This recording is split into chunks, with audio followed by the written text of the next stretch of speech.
Hi there, and welcome to third part of four of my version of packing for a world trip. I've already packed all my clothes, toiletries, first aid, all in. Now this one, short video, is just going to look at basically everything that goes on hand luggage and any other items really, so electrical, miscellaneous stuff. Some good little tips in here. So in no particular order, well, this is my hand luggage, which is a sturdy black bag. Good thing about this is it's nondescript, so it doesn't draw attention to the fact that there's lots of good stuff in there. And this is really good. These do up at the sides so thieves can't open the zips. Really good bag. So starting off, no particular order, iPad. Made sure I've got a really good case for this, which I'm told is indestructible, so you can just chuck it. I've never actually done that before, but it's fine, so that's good. Kindle, good little Kindle. I don't actually read, but hopefully that will encourage me to do so. You need a decent torch. A lot of places you may go won't have good street lighting, or at night they turn electricity off, that kind of thing. You don't have to wear it on your head, obviously, because you would look like a bit of a you know what. But this one is rechargeable by USB, which is really good. GoPro, great, light, you can take them anywhere, really good for videos and pictures. You really want to have a good world travel adapter.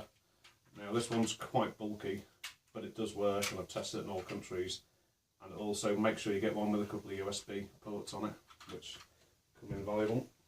This one, it's actually a European travel adapter, but for some reason it works in all countries. I can kind of jam it in, so that's really good.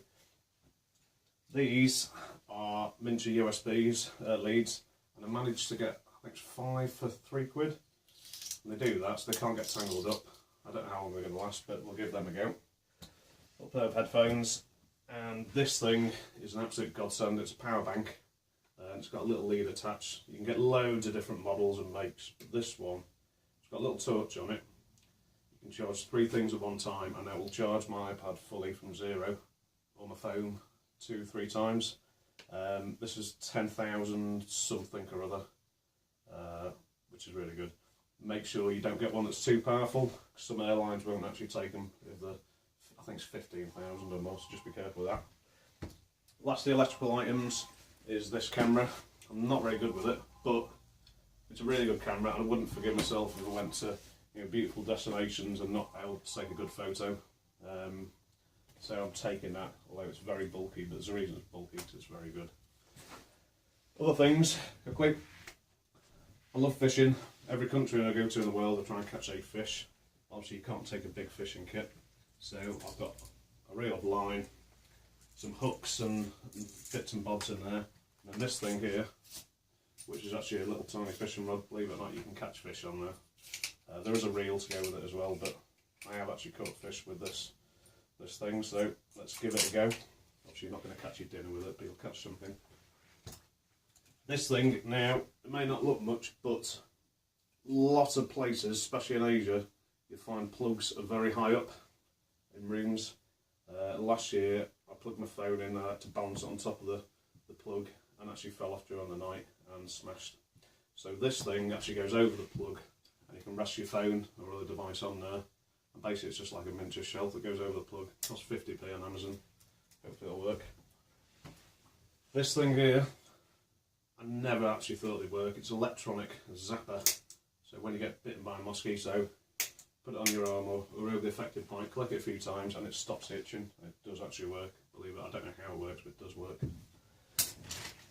Little plastic bag for taking miniature toiletries on planes. Don't get ripped off at the airport, take one with you. Now this thing is apparently called a survival bracelet. It's got loads of rope on it. I don't think I'll ever use it, but you never know. This is a magic cloth.